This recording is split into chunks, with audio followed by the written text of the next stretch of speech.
Então, de quem fala é Carlinhos Troll, segue aí. Tô gravando no formato Carlinhos Vlog, então vai ficar com aquelas barrinhas do lado que eu tô gravando com a câmera da frente do celular. Eu vou editar o vídeo em casa, tô gravando de meio-dia, porque essa semana foi foda. Hoje é quinta-feira eu tô gravando. Foram mais de 100 carros vendidos pela Audi. Então eu tô trabalhando das 8 às 8, 12 horas. Essa semana eu vou fechar com 72 horas de trabalho. Eu tô muito cansado, muito sem tempo.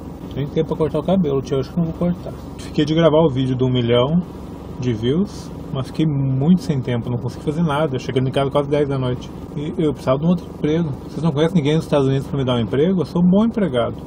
Se souber de alguém, me avisa. carlinhos@realidadeamericana.com. Tô cansado de trabalhar 60, 70 horas por semana.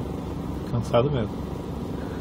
Então, o canal Realidade Americana completou 1 milhão de views. Já tem uns 2, 3 dias atrás, né? Já tá com 1.030.000. Então tá andando muito rápido. E vai fazer um ano de canal agora no final de outubro, dia 23, se não me engano, de outubro, faz um ano de canal. Eu perguntei no Twitter e no Facebook o que o pessoal queria de especial de um ano. Muita gente pedindo sorteios, sorteio de Xbox, de PlayStation. Sou pobre, gente, eu não tenho como dar tudo isso. Se eu pudesse, eu faria um sorteio a cada vídeo. E uma das pessoas falou: conta um pouco da tua vida, Carlinhos. Conta como é que tu chegou aí, como é que tu conseguiu teu green card, como é que tu fez o canal, o porquê do canal. Explica para as pessoas um pouco da tua vida, um pouco da tua história, que eu acredito que muita gente não conheça ela detalhadamente. Eu já tinha pensado em fazer isso porque, dentre os muitos e-mails que eu recebo, são: como é que tu conseguiu teu green card? Eu já falei em vários vídeos, mas sempre tem gente perguntando. Sempre tem gente achando que eu tô no Mil Maravilhas e não é bem assim. Então eu acho legal contar. Então esse vídeo vai ser longo, eu vou tentar não ser tão longo. Se não quer ver um vídeo longo, essa é a hora de sair. Não, aguenta mais um pouquinho, deixa eu agradecer primeiro. Deixa eu agradecer vocês pelo 1 milhão de views, é um número que eu jamais esperei chegar. Quando comecei os vídeos, eu tinha 100 views. E olha, suada 100 views, espalhando eu no boca a boca os vídeos. Além de 1 milhão de views, ao que 1, 2 semanas atrás eu consegui a parceria com a Machinima, que é um outro passo para profissionalizar o canal enorme. E eu vou traçando metas na vida. Minha próxima meta é que de repente eu consiga viver dos vídeos. Conseguir algum patrocínio, conseguir ficar maior, não sei. Conseguir viver dos vídeos. Conseguir trabalhar no Machinima. Eu tenho várias metinhas. E eu vou escalando elas atrás delas, eu nunca desisto. Quando eu chego numa meta, eu já traço outra. E uma das minhas metas com o canal era entrar no Machinima. E eu cheguei nela. Então, obrigado a todo mundo, de verdade. Sem os joinhas, sem os compartilhar, nada disso seria possível. Obrigado mesmo. O pessoal que me segue há mais tempo sabe que eu considero cada um uma extensão da minha família e que eu sou extremamente agradecido a cada um. Então, quem não quer ver vídeo longo, é essa hora. Muito obrigado. Que agora eu vou contar um pouco da minha história para vocês verem. A minha abertura tem nem tudo é o que parece, mas era com o sentido de mostrar que a América não é nem pro lado tudo do bom e nem pro lado tudo do ruim. Uma breve história antes de eu chegar nos Estados Unidos. A minha mãe veio para cá há uns 14 anos atrás, em 98. Casou, virou cidadã americana. Eu já não morava com ela desde os meus 17 anos. Ela foi embora para os Estados Unidos, casou, teve a vida dela. E em 2002 ela aplicou para o meu green card. Eu estava no Brasil. No Brasil eu não conseguia sair do buraco. Era sempre lutando para pagar as contas. Eu acredito que uma maioria dos brasileiros. Era sempre: esse mês eu vou atrasar a água, mês que vem eu atraso a luz. Ia com aquele joguinho de cintura. Acredito que a grande maioria dos brasileiros é assim. Eu tentei de todas as formas, na minha faculdade de ciência da computação, que algum órgão do governo pagasse, porque eu estava fazendo faculdade particular. E na época eu pagava 1.200 por mês e achava horrível, porque era horrível. E nunca consegui. Porque eu era pobre, padrão pobreza total do Brasil também. E não conseguia nenhum órgão me ajudar. E eu falo nisso no vídeo que eu fiz sobre faculdades de graça aqui nos Estados Unidos. E então eu fui levando. A minha irmã, nesse meio tempo, veio pra cá, conseguiu o visto dela e ficou aqui. Eu preferi entrar. Eu tentei vir e tive 2 vezes o visto de turista negado. Aí eu desisti de tentar vir como turista e resolvi esperar. E esperei. Em 2009 saiu o meu green card, 7 anos depois. Aí que começa a história toda.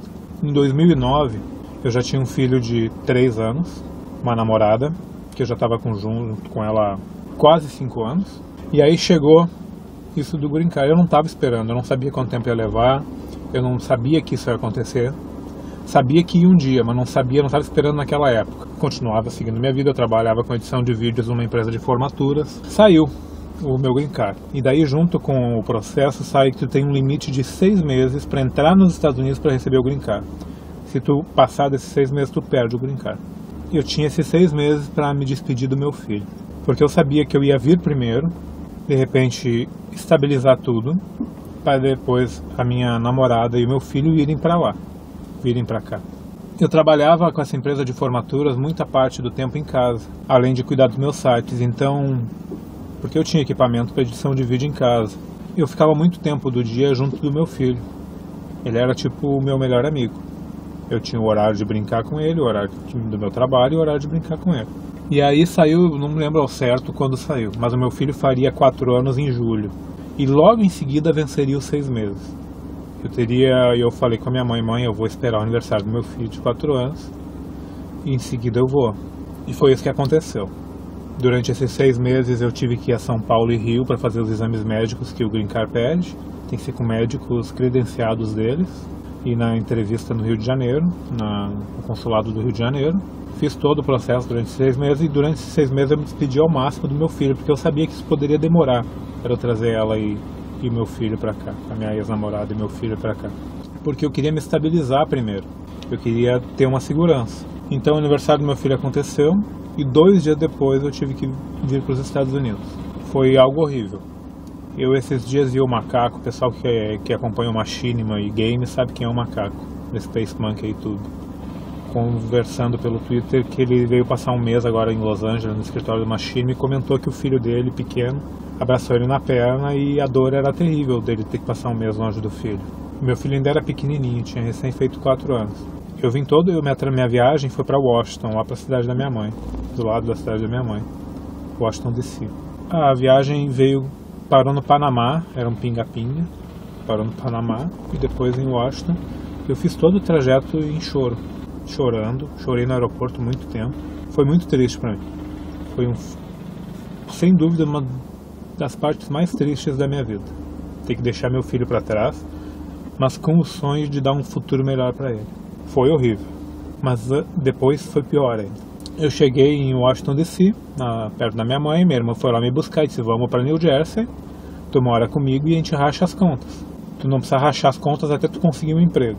Logo em seguida minha irmã, porque aqui os empregos funcionam muito de indicação, por isso que eu pedi no começo do vídeo alguma indicação para emprego, porque é difícil conseguir emprego sem indicação aqui. Porque quando tu vem pra cá, tu vem como se fosse um estudante sem currículo nenhum. É difícil tu ter uma experiência para apresentar para uma empresa, então tem que ser meio na base da indicação. Por isso que a grande maioria dos brasileiros trabalha com trabalho braçal. E a minha irmã e uma amiga dela trabalhava numa empresa de encaradores, de construção, me conseguiram para começar como helper. Em 2009 foi a crise da América. E eu comecei como helper ganhando $10 a hora, só que eu trabalhava de segunda a quinta, umas 32, 35 horas na semana, 38 no máximo. Dependia das horas a mais em cada dia, mas não era muita coisa. Eu morei com a minha irmã exatamente 1 ano. Eu cheguei em julho, já comecei a trabalhar 1 ou 2 semanas depois, nem 2 semanas depois que eu cheguei, e trabalhei até julho do outro ano seguinte, de 2010. Durante esse 1 ano, o pessoal que vê os vídeos antigos sabe, não me sobrou 1 centavo. Eu pagava metade das contas com a minha irmã e o restante eu mandava todo o meu dinheiro pro meu filho. Eu não consegui nem comprar uma bicicleta. Por isso que eu pensei muitas vezes em desistir da América, muitas. Porque eu caminhava 40 minutos para ir trabalhar e voltava 40 minutos caminhando. Se eu comprasse uma bicicletinha, eu faria o trajeto em 10 minutos. Mas nunca me sobrou nem $85 durante esse 1 ano inteiro. Porque as contas eram caras, da metade das contas com a minha irmã. E ainda assim eu não queria dinheiro para mim, eu queria dar uma vida boa pro meu filho. Eu mandava todo o meu dinheiro pro meu filho, todo, 100%. Eu não ficava com 1 centavo, eu nunca comprei nada para mim. Eu vivi 1 ano na América, no cantinho, no quarto do Felipe, que é o meu sobrinho, morando lá com a minha irmã. Nunca comprei nada pra mim, nada. Eu vim com o meu laptop do Brasil e fiquei com ele. E esse foi meu 1 ano, meu primeiro ano de América. Os primeiros 6 meses eu perdi uns 30 quilos de depressão. Eu chorava todas as noites de saudade do meu filho. Eu cheguei muito mais gordo do que eu tô agora. E E era triste, porque eu não conseguia ver que eu ia dar um futuro bom para eles aqui, mas mesmo assim o dinheiro que eu mandava para eles dava para eles terem uma vida boa lá, que eu não conseguia dar no Brasil. Então eu não tinha solução. Acabei ficando preso esse um ano porque eu conseguia dar uma vida boa para ele. E durante esses primeiros 6 meses, a minha ex-namorada, mãe do meu filho, já começou com uns papos meio de desistir dos Estados Unidos, porque eu já estava ali há 6 meses e não conseguia me estabilizar. Ela viria, mas viria para passeio, para ver como é que é os Estados Unidos. Se não gostasse, voltaria para o Brasil. Eu não tinha esse dinheiro para gastar, de pagar um passeio. A gente não tinha essa condição de fazer isso. Ou era para vir para a gente tentar a vida junto aqui, ou eu não ia conseguir trazer os dois para passear e conhecer só. Eu não tinha nem uma bicicleta. Meu aniversário foi em março, e aí minha irmã e minha mãe me deram uma bicicleta. Já fazia uns 8, 9 meses que eu estava trabalhando, caminhando, e elas me deram uma bicicleta de aniversário. Então de março até julho, quando eu pedi para sair da empresa, eu trabalhei indo de bicicleta, e realmente o trajeto dava 10 minutos de bicicleta. Poderia ter sido muito mais fácil para mim. E então, em julho, um ano praticamente depois que eu estava nessa empresa, eu disse para minha mãe: eu vou para o Brasil, porque eu não quero passar o aniversário do meu filho longe dele. E mãe, eu estou pensando seriamente em desistir dos Estados Unidos. Eu venho de 6 em 6 meses para cá para não perder o green card, mas eu não estou aguentando a tristeza. Eu não consigo juntar um centavo. Eu trabalho muito, eu tenho fotos, eu vou ver se eu consigo botar na edição. E as fotos, eu tinha a mão cheia de bolhas, eu tinha acidente de trabalho, de cair de um andar para o outro da casa, porque eu não conhecia nada de construção. Eu era guri de tecnologia no Brasil, guri de apartamento, eu nunca tinha pegado um martelo na minha vida. E cheguei aqui e estava sabendo todas as ferramentas de encanação, de encanador, de encanamentos, cavando buraco o dia inteiro, buraco que é encanamento de construção, tu cava os buracos na terra para os canos dele. E eu dizendo pra minha mãe: eu tô pensando seriamente em desistir, mãe, porque eu tô há um ano aqui e não consegui nada. Nada. Tô dando uma vida boa pro meu filho, mas... E o que vai ser de mim? Eu vou continuar assim? Aí a minha mãe disse pra mim: olha só, vai pro Brasil, passa um tempo lá com teu filho e volta pra cá, mas volta pra Virgínia, lá pra onde eu moro, vamos tentar lá. Tu fica na minha casa até tu te estabilizar, pra tu ter uma chance de começar sem ter a despesa cara do aluguel. Porque minha mãe sabia que eu ia desistir de tudo. Eu já tinha dito inúmeras vezes durante esse um ano que eu ia desistir de tudo, que eu não estava aguentando mais, era muito puxado o serviço e não sobrava dinheiro nenhum. Aí a minha mãe, conversando comigo, disse para eu ir para o Brasil, aproveitar com meu filho e voltar para Virgínia para tentar a sorte lá. Eu fui para o Brasil. Eu cheguei 1 ou 2 dias antes do aniversário do meu filho e foi uma das cenas mais chocantes da minha vida. Eu falava com meu filho de vez em quando na webcam, por telefone. Mas quando eu cheguei em casa, na casa do meu filho, ele me olhou pela janela da sala e congelou, não sabia o que fazer e começou a chorar. E eu ali na porta, com 2 malonas grandes, levei um monte de presente para tentar dar um agradinho. E depois, sei lá, acho que uns 2, 3 minutos ele ficou congelado, chorando, sabe, um choque horrível, a cena horrível. Aquela cena que tu vê no YouTube dos caras do exército quando voltam da guerra e o filho entra em choque, não sabe como. Foi mais ou menos isso. Eu passei um ano longe do meu filho e eu fui para passar 40 dias lá. Aí ele veio correndo, a minha ex disse: vai lá, abraça teu pai. E ele veio correndo e ficou abraçado e chorava muito, um choro desesperador. Horrível a cena. E eu tentei passar esses 40 dias aproveitando cada dia o máximo dos máximos, porque eu sabia que ali era o fim meu e da ex. Eu sabia que a chance de eu ver meu filho por muito tempo ia ser difícil, porque eu estava fora do país, mas ao mesmo tempo eu sabia que ela não quis embarcar nessa ideia comigo. Ela desistiu de tentar, de jogar tudo pro alto e vir, e arriscar e tentar ver se vai dar certo. E aí a gente foi se desgastando e acabou terminando. E aí lá eu fui para ficar 40 dias. No dia que eu fui para ir embora, eles estavam já no interior do Rio Grande do Sul, e eu ia para Porto Alegre para pegar o avião para São Paulo, de São Paulo para Nova York. Multiplica a cena que eu descrevi quando eu cheguei por 1 milhão.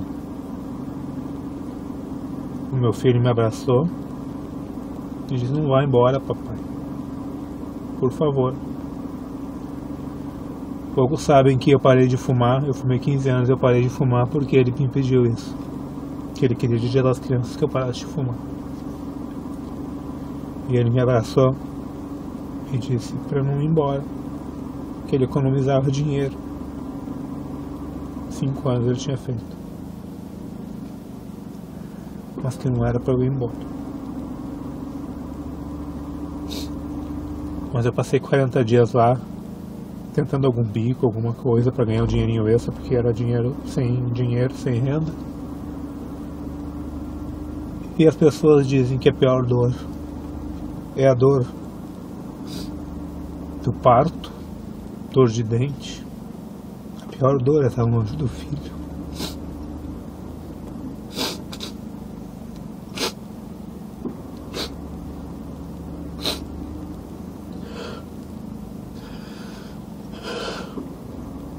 A pior dor é o filho abraçar, implorando pro pai não ir embora. E o pai tem que ir embora para poder sustentar ele melhor. Ninguém tem esse tipo de coisa a não ser um pai. Eu fui para Porto Alegre, desesperado para não ir embora. E voltei. Eu cheguei em Porto Alegre e não consegui pegar o voo. Transferi e voltei. E a cena da minha chegada se repetiu. Eles não me esperavam lá. Meu filho entrou em choque de novo, de feliz. Eu disse pra ele: papai vai ficar aqui mais uns 3 meses,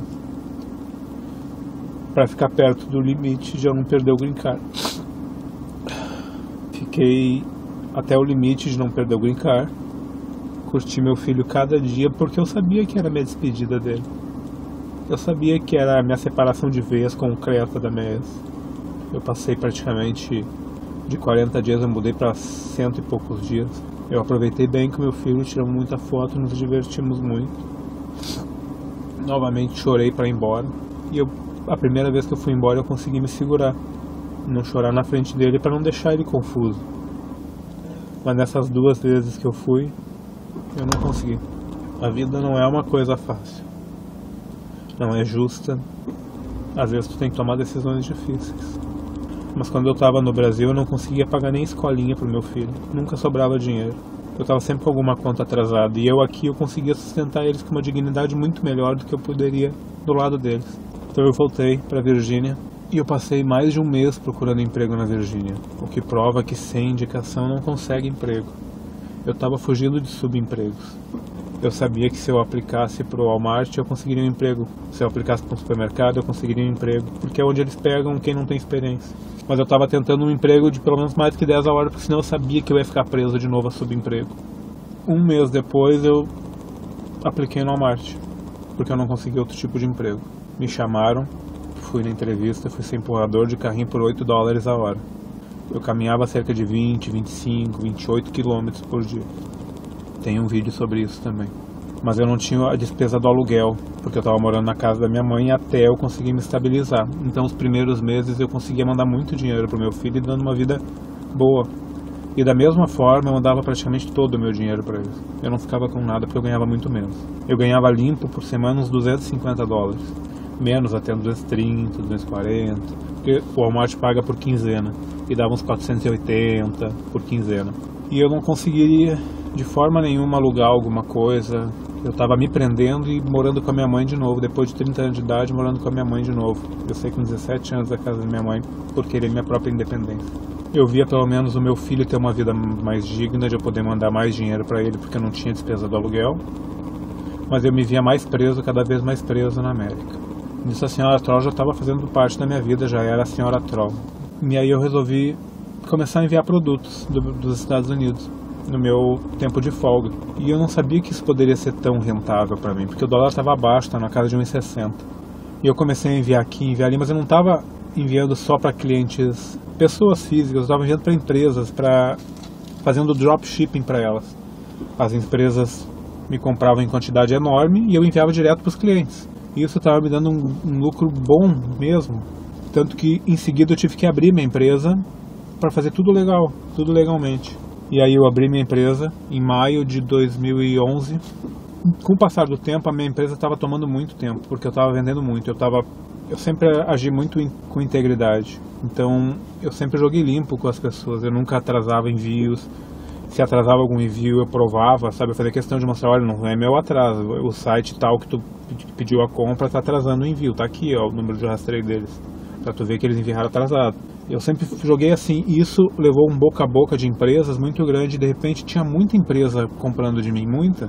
Tinha sites de compra coletiva comprando em centenas, em milhares de óculos, de relógios, que eram muito mais barato aqui. Eu mandava direto para o cliente, poupando a tarifação de importação e o cliente tomando conta dela se acontecesse. Então chegou num ponto que eu estava com a senhora Troll me ajudando no Brasil, eu estava com a minha mãe me ajudando nos Estados Unidos, e eu completamente sem tempo, e eu tive que largar o Walmart para cuidar só da empresa. E lá da minha mãe, eu também tinha decidido que estava na hora de eu sair. Eu já estava com a empresa andando bem, eu ia ir para o Brasil visitar a senhora Troll. A gente não se conhecia pessoalmente. A senhora Troll fez parte da minha vida fundamental. Na parte que eu estava mais depressivo, mais sozinho, ela foi minha melhor amiga. Um dos fatos que mais me marcou foi que eu trabalhava limpando neve no inverno para ganhar um dinheiro extra, e eu ficava nos caminhões com uma placa em cima sinalizando para o trânsito dobrar para um lado, dobrar para o outro, enquanto a escavadeira na frente ia tirando a neve das estradas. E tu ficava até parar de nevar. E teve um dia desses que eu trabalhei 20 e poucas horas, 20 ou 20 e poucas horas, era mais de 20 horas. E a senhora Troll passou todo esse tempo comigo no telefone, porque eu tinha o telefone de ligação internacional gratuito, e ela passou todo esse tempo comigo no telefone. Ela era só minha amiga, mas eu estava sempre muito triste, muito depressivo. E aí eu percebi o quanto ela me queria bem, porque a gente nunca tinha falado nada de relacionamento, a gente era só amigos. Mas aí eu percebi, com o passar do tempo, a senhora Troll, a gente foi vendo que a gente era completamente cópia um do outro. A gente gostava das mesmas coisas, dos mesmos passatempos, tudo muito igual. E a gente foi se unindo cada vez mais, até ela virar a senhora Troll oficial.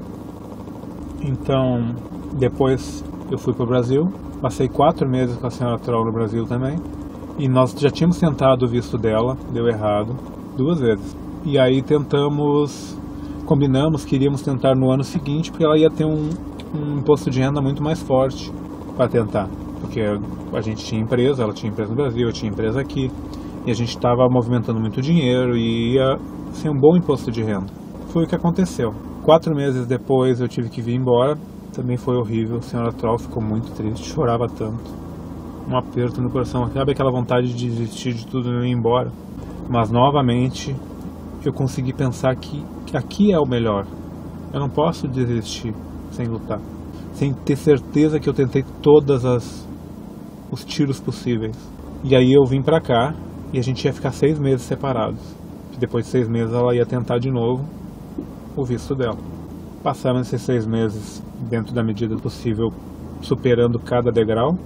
E ela tentou, e o pessoal que acompanha o canal sabe quando ela tentou e quando deu certo, o quanto eu fiquei feliz, o quanto me emocionou. Eu tirei um vídeo do ar do dia. Quem viu no dia. De eu ligando para ela, para saber da resposta do visto e caindo em choro. Porque era aí sim eu teria que desistir, porque a gente não conseguia mais sustentar, porque o dólar aumentou e estragou profundamente meus negócios. Então a gente não conseguia sustentar a minha empresa aqui, sustentar a empresa dela lá, e eu ainda sustentava meu filho. A gente não ia conseguir, a gente ia ter que decidir. Eu ia poder ir para lá, passar uns 5, 6 meses lá, mas não ia, era ter que dar uma pausa dos Estados Unidos, se não der certo na 3ª tentativa de visto dela. E acabou que deu certo, ela veio para cá e é a história que vocês já vêm acompanhando. Por que eu estou fazendo esse vídeo contando um pouco da minha vida? Para que todo mundo saiba que a vida não é fácil para ninguém. Ela não é fácil hoje. Eu lavo o carro 60 horas por dia, por semana. Agora, as semanas puxadas, eu lavo 72 horas, trabalhando em emprego de ilegais, porque eles não pagam nem hora extra, nada. Porque eu preciso dessa extrinha para pagar as contas, porque a minha empresa não está bem por causa do dólar alto. Enquanto o dólar fica alto assim, minha empresa não vende bem para o Brasil. Então, a vida não é fácil. O canal começou a existir porque eu queria mostrar para todo mundo que a vida não é fácil nos Estados Unidos. Que tu trabalha muito, Tu pode ter uma vida mais digna, mas tu tem que trabalhar muito pra isso. E começou assim o canal Realidade Americana. Depois eu comecei a fazer vídeo pra Senhora Troll e só mostrava pra ela os vídeos. Mesmo com o intuito, com a intenção de no futuro colocar esses canais, esses vídeos num canal do YouTube, era só ela que viu os vídeos, só a Senhora Troll conhecia os vídeos. Quem aguentou ver esse vídeo até agora, muito obrigado. Torçam pra eu conseguir profissionalizar o canal. Eu ficaria muito feliz em trabalhar só com os vídeos do canal. Para isso eu preciso mais de 50 mil views por vídeo. A gente esteve fazendo as contas, eu e a Senhora Troll. Pra gente viver de vídeo, a gente tem que ter mais de 50 mil views por vídeo. Senão fica muito apertado. Então vai longe ainda, escadinha. Mas eu não desisto dos sonhos. De nenhum. Quando eu queria entrar para uma Machinima, o pessoal ficava me esculachando. No vídeo que eu falei quando eu entrei para uma Machinima, eu tenho uma pessoa que eu criei, não digo uma inimizade, mas eu criei aquela raivinha de cantinho, sabe? Porque ela me esculachou. Nos primeiros vídeos eu contatei muita gente para tentar anunciar, sabe? Investi um dinheiro, na época que eu tinha um dinheiro sobrando da empresa, eu queria investir no canal para ele ficar mais forte, mais, sabe, consistente. E uma pessoa especificamente, eu tive várias que esculacharam, mas uma especificamente falou do meu S, que eu não tinha dicção para falar em vídeo, em utilizar minha voz, que eu deveria abandonar isso. E eu tô quase passando as views do canal dessa pessoa. É o que eu digo sempre: persista nos seus sonhos, corra atrás. Eu quero chegar a 10 milhões de views e lembrar desse vídeo de 1 milhão. Eu quero conseguir um emprego melhor, eu quero talvez fazer os vídeos serem minha profissão, trabalhar numa Machinima. Tem várias metas, eu posso não conseguir todas, mas eu não vou desistir delas até eu ter o ponto final em alguma delas. Isso vale para qualquer pessoa, para qualquer assunto. Obrigado pela seu 1 milhão de views, por esse 1 ano de canal. Foi 1 ano de canal, não foi pouco para chegar até aqui. E eu tô sem óculos hoje porque o assunto era sério. Porque eu fico muito sem jeito falando com a câmera. Obrigado mesmo. Vocês sabem que cada um de vocês mora aqui. Volto depois.